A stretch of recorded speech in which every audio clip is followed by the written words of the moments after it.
All right. So, welcome to our mindset call, gentlemen. You guys know the standard simple. It's a room where men tell the truth. It's no ego, it's no fronting, no pretending. Everything's fine when it's not. And we're here because most of us grow with the idea that a man should carry everything alone. And that pressure just crushes people, especially men. This group is where we break that cycle for ourselves, for our kids, and for generations to come. And everything we do runs around the four pillars. Tonight it's all about mindset, how you think, how you respond, how you face adversity. Mindset's the difference between spiraling and stepping up. Our finances is about being rich, it's about responsibility and stability. Leadership and your money habits reflect your self-respect. Your fitness, it's not to look pretty, just to be strong enough to lead your family and to build discipline, energy, and confidence. And last week's call, which was brotherhood, men you can trust, men you can tell the truth, men you can carry the weight with, not judge it. That's why I always love the shares that we do before we start the recordings and the calls tonight, because I think that's the most powerful thing that we do in this entire thing is just, opening up and trusting other men with things and not carrying everything alone. So before we talk about goals and vision for 2026, so a lot of tonight, guys, is going to be about like ending the year strong, ending the year, getting rid of all the angst and anxieties that we had from this year. Some of us hit some goals, some of us didn't hit some goals. And regardless of how the year went, I want us to finish on a solid note, or at least a strong footing, and then kind of clean the slate and bring us into next week right before New Year's and help you guys set up one of the most amazing years of your life moving forward. And again, just want to thank all of you guys for showing up and trusting me and letting me guide and lead you. And it's definitely not a responsibility that I take very lightly. So this is not a hype call. This is not a beat yourself up call. This is not about pretending this year went perfectly.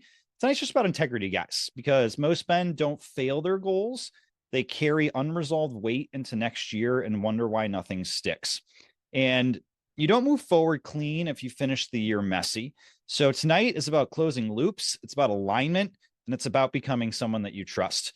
Because if you don't trust yourself, no plan in the world is going to save you or help you achieve the goals that you want to achieve in your life. Now, as I start tonight, guys, I want to kind of do a little reflection of the past year or so and really give you guys like the reality that I faced 12 months ago. And the reason why I did this call tonight is right around this time last year is where I made a massive change in my life and has completely altered my entire 2025. I think this year, and some of you guys that have worked with me or have known me for a while, has probably been the most consistent year of my entire life, personally, professionally, financially, definitely emotionally. Jeff, you probably remember me a lot. It used to be this like roller coaster of emotions and all this kind of stuff. And, little things would set me off till no end and all that kind of stuff. So I think this is the year where I kind of stopped that roll, those highs and those lows, and just been very even, which has helped my family, it's helped my representatives and my business and all that great stuff too. But before I go into 2025, guys, 2024 was an absolute shit show. I woke up whenever. I hit snooze over and over. I feel like the only time I rolled out of bed in the morning was when my daughter woke up and needed to go to the bathroom. I avoided ownership of essentially everything. I bitched and complained about everything except for myself. And I avoided the tough conversations. I avoided the hard look in the mirror. And money stress was constant. June and I were struggling to pay her bills. She carried more than she probably should have had to. I felt like she was probably the breadwinner for about 2.5 years leading up to this. And the office had its second worst year, and after a few really bad years. It really just kind of felt like the nail in the coffin, and this part of my life and story was over, and I was going to move on. I was constantly stressed. I was impatient with my daughter, and I just hated myself after for it. I had this constant guilt trips whenever, I'd like raise my voice or just get stressed about something and kind of just say it short and snappy without really meaning to. I just felt like a complete piece of shit after. And the loop in my head was absolutely brutal. Like, why me? Why does this always happen to me? I suck. I failed so many times. And if it hasn't clicked now, when will it? But here's the deeper fear, guys. What scared me most wasn't just money. It was really the fear of just letting everybody down. And I felt like a failure as a husband and a father because I couldn't provide the way I wanted to. I felt like a failure as a business owner because we just weren't creating the profits that we needed to create. And quiet failure just messes with your head even worse than like failure in front of you because you're kind of sitting in your own and kind of dealing with it internally and you're not really like sharing it with anybody else. And I was interviewing for other jobs And Eddie, I think I told this to a lot of people. I was literally like 99% out of the door, ready to leave. I had a job offer in hand. And, part of me wanted to run and take it. But pride really stopped me. And I had watched too many colleagues leave beaten down, not on top, not fulfilled. I put 14 years into this, and I didn't want my story to end like that. And then realization hit me. Because, Frank, if I didn't change, I was going to be the same person here that I was at the next company. The same habits, the same stress, the same avoidance. I just bring my problems with me to another job. So at the beginning of December, I just finally decided if I'm going out, I'm going out swinging, and I'm going to go out swinging hard. And seeing managers much younger than me crushing it just hurt, because I like, and not to like say this to any of the younger managers in the room, but like I'm seeing people around the country. I've forgotten more than these people know in the years that I've worked here. And it wasn't that I had lost my ability. I just abandoned a lot of my standards. So here's our first reflection for this evening, guys. And I want you to spend a couple minutes on this, and I'll put these in the chat box for you. Here are the 3 questions I'm going to have you guys do a little journaling on right now. So the first one is, where am I emotionally volatile right now? So where am I emotionally volatile right now? Who is feeling my stress before I even speak?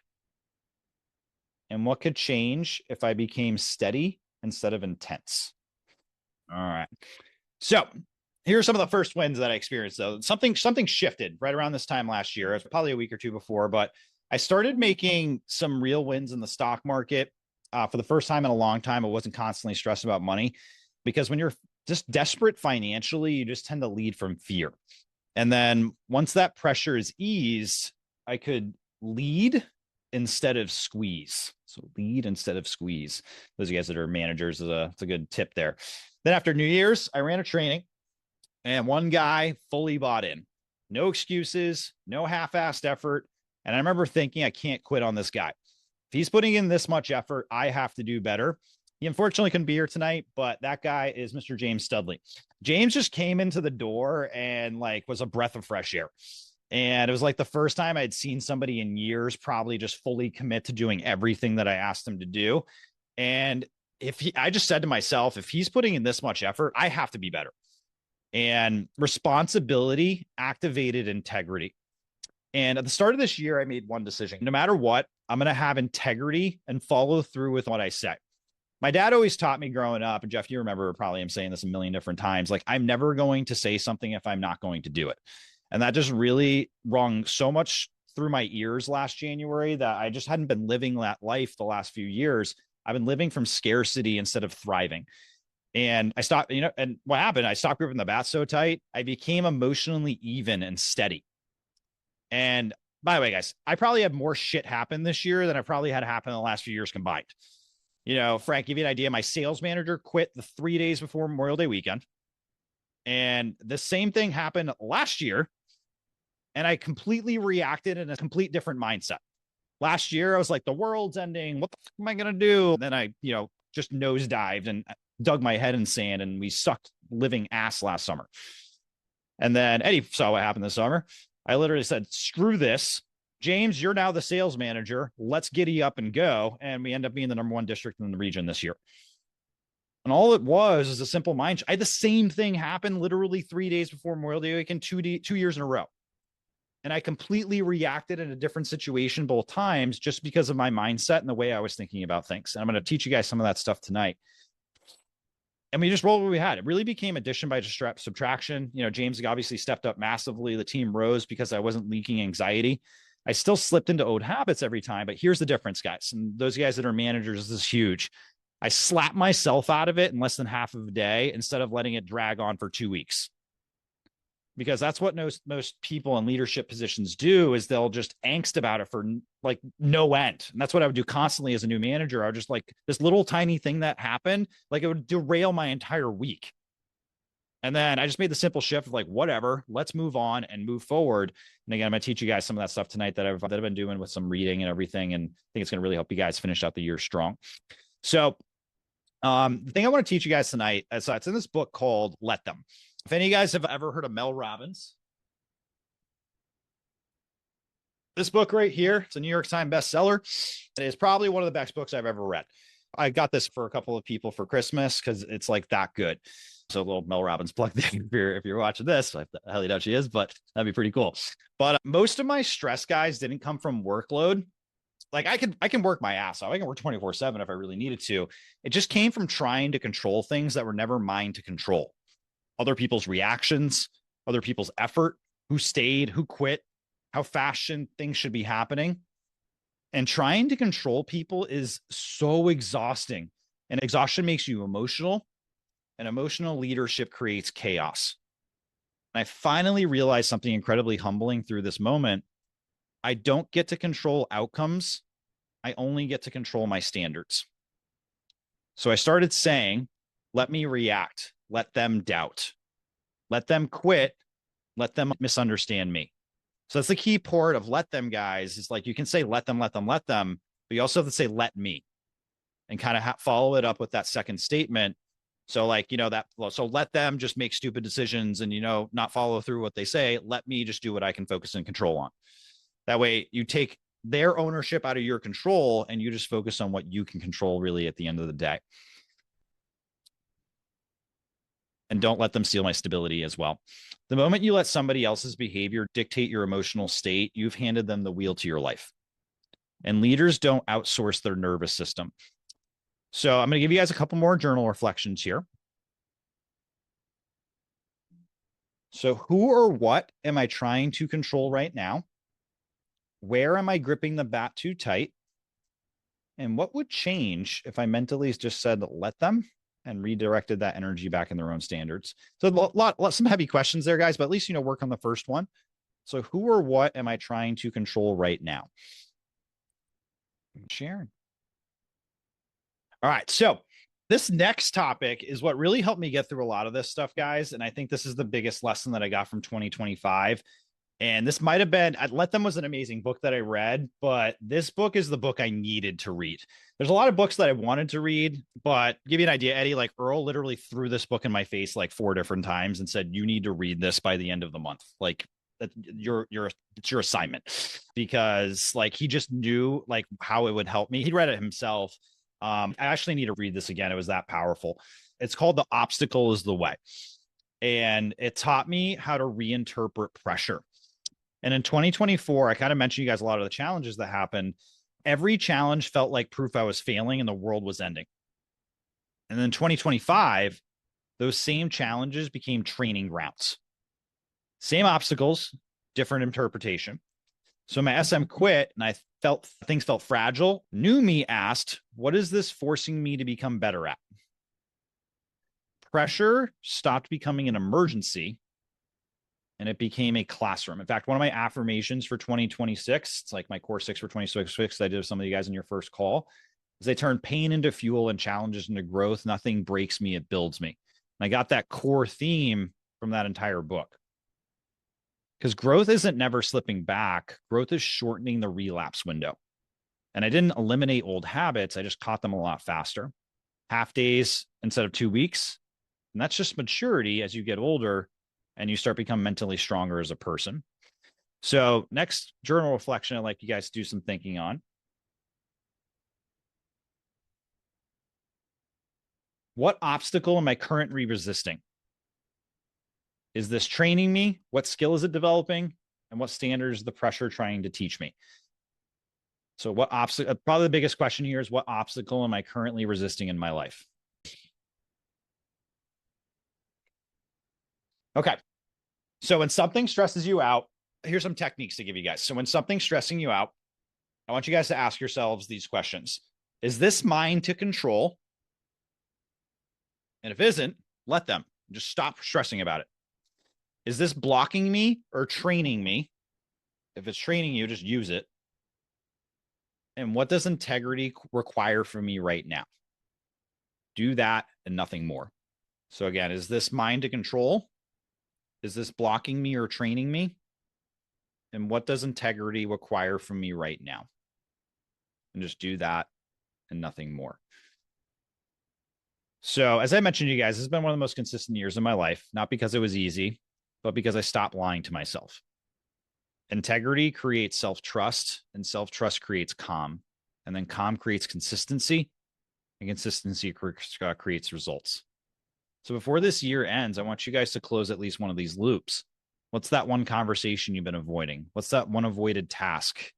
What's one commitment you've honored that you just haven't followed through yet? Don't drag unresolved weight into 2026. Shed it now so you can go into 2026 weightless and be able to have the year of your dreams. We're going to build goals next year, and we're going to help you guys do that next week. We build them on alignment, not guilt. And so many years I've thrown goals onto a board and I just look at them and like, you're fucking crazy if you think you're doing any of that. And this year I actually wrote down some goals and I'm like, yes, I can actually do that. Like for years, Eddie, of like, we're going to do $1 million. We're going to do $1 million. We're going to do $1 million. This is the actual year. I think I vehemently and confidently believe we're going to do $1 million next year. I don't know how we're going to do it, but we're going to do it. I have some ideas, obviously. Like that's I've never had that alone by itself, but like all that stuff's coming together because I've been consistent. I've done all this work and, just kind of, and again, I'm not perfect. Frank, I've definitely fucked up at some point this year a lot. Ask James. I've definitely had some mess ups. I haven't been perfect this year. I've just been incredibly consistent and I haven't let those windows drag on for days on end. I just kind of snap myself out of them pretty quickly. Another strategy to help you guys with this is an accountability partner too. So a lot of the times, like especially in the business, like I would try to do everything myself, which is what the dichotomy of men is. Like we need to do everything ourselves and never ask for help, even though the real thing is we need to ask for help because men can't do it by themselves. We just gotta let other people help us in our lives. So we're gonna build great goals, guys. We're gonna build them on alignment, not guilt, as I mentioned. Become someone that you can trust because that's the standard. So as we finish up tonight, guys, again, if this helped you, please share this with a couple of brothers. Have them join us on our 2026 goals workshop next week. I'm going to veer off our normal pillars for a little bit and do an amazing kickoff to 2026. We're right before New Year's, kind of just like the perfect timing for it. Help you guys plan your goals and help you make 2026 the best year ever. I also started one-on-one coaching for 2026 as well. Nick's been doing it with me since October as my guinea pig. Charles just started about a month and a half ago. Charles, I know I'm kind of putting you on the spot really quickly, but anything that coaching's been helping you with at all? And I'm sorry to kind of put you on the spot, but No, not at all. I feel like coaching is one of those things that a lot of the times you can be in your own head and kind of in this rhythm that you haven't necessarily like taken a step back and like actually analyzed. And one of the things that Aaron does really well is that analysis. He actually goes in depth and make sure that you're aware of the things that you're doing, how you're thinking, the things from your past that might be influencing like subconscious patterns that you just might be doing subconsciously and not even realizing it. So it's really helped me just become more self-aware. And then through that self-awareness, find an attack plan for growth. So I appreciate you, Aaron. Appreciate you too, Charles. Thank you so much. So I'll be starting one-on-one coaching. I probably like 5 slots for the next few weeks, not the next few, probably the next few months with the new baby coming in. Charles and Nick got 2 of those so far. But what I do for coaching, guys, I'm always going to do our first call free so you guys can see how it is. And then if you guys end up doing it, we talk about prices and stuff after that.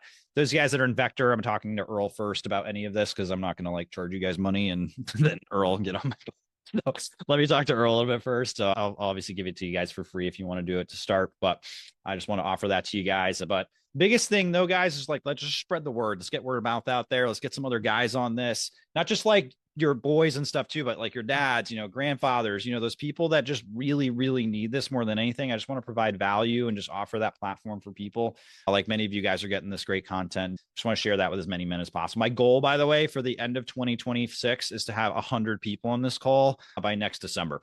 I know that's an incredibly lofty goal, and I'm honestly scared they're shitless saying that out loud, but I finally said it out loud for the first time. But that's my goal for December for this call next year, is having close to 100 people on that. So I'm just kind of putting that out in the universe and just want to share that with all my brothers. I want to help you guys hit your dreams, but all 2026 about all of us hitting our dreams next year too. So that is it for this evening. Thank you guys. Have an amazing